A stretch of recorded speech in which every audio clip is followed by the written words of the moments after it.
Hey guys, Frank Rampin here, managing partner at BVSA, and I'm here with our head trainer at BVT, Mike Statuti.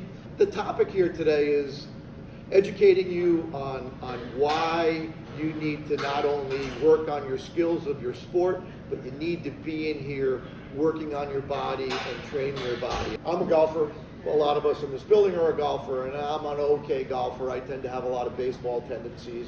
And now that I'm getting old, I realize that the biggest problem for me is that, in baseball, when we get ready to hit, the body doesn't rotate as much. In golf, in the takeaway, there's a lot of rotational movement where your hips rotate back and your shoulders turn, and you point your back towards your target, which you never get that way in baseball. You wouldn't be able to see the pitch. So what I realize as I get older and older, that doesn't happen too well. And that takes away from the power. And the same things apply, which Mike was just saying, that teaching your body, training your body to be able to do these things in the gym will allow you to perform those techniques and mechanics better. Right, so like when we're talking about golfing, there's a handful of different things that you always think about, right? You think about, I need strength and power to be able to hit the ball far. But we also need flexibility and mobility to be able to get our joints back far enough in that range of motion so we can get enough velocity in our shot to be able to hit the ball. So our goal is to do a handful of different things. Obviously, we want to increase your flexibility and mobility through different stretching and dynamic exercises. And then the other thing is being able to strengthen everything. So from a kinetic energy standpoint, like you were just showing, if we're in the top of our swing, right, we need everything to be interconnected. We're going to have to be able to strengthen our whole entire posterior chain. So a lot of RDLs, hip hinging exercises, different ways to get power through in that aspect. Training your body to be able to do these things in the gym will allow you to perform those techniques and mechanics better and better. Right.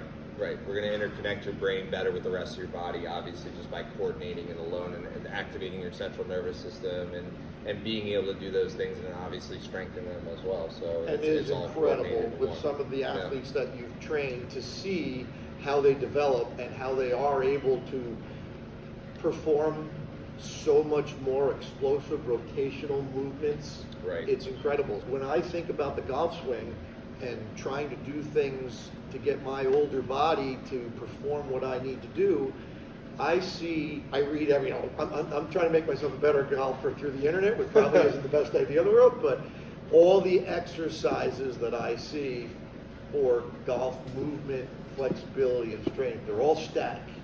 You might want to touch on that for a second. I would love to elaborate on that. So static stretching has obviously been around since the dawn of man, and we're now seeing through a lot of research and studies that if you're going to lengthen those muscle fibers and those muscle spindles for extended periods of time, it actually decreases performance.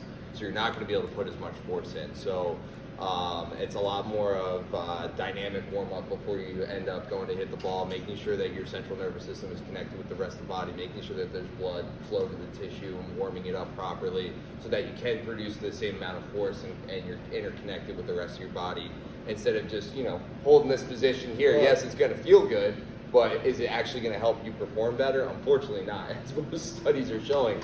Now, if we're going to cool down afterwards, that's a different story. Static stretching has been proven to help, after the fact, after you're done that physical activity for that 45 minutes, hour, however long you're doing your sport.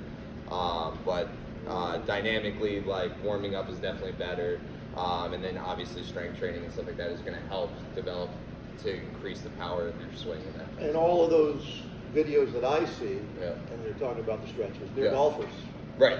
They're not trained. They're not trained people who have degrees in kinesiology. Right. So we're looking to change that. So you may see me out at at Hubbard or E. Brennan and Sterling Farms this year playing golf. If you see me hit a really good shot, we're going to give all the credit to Mike and my improved distance. If I hit it poorly, I skipped that week. I didn't come in.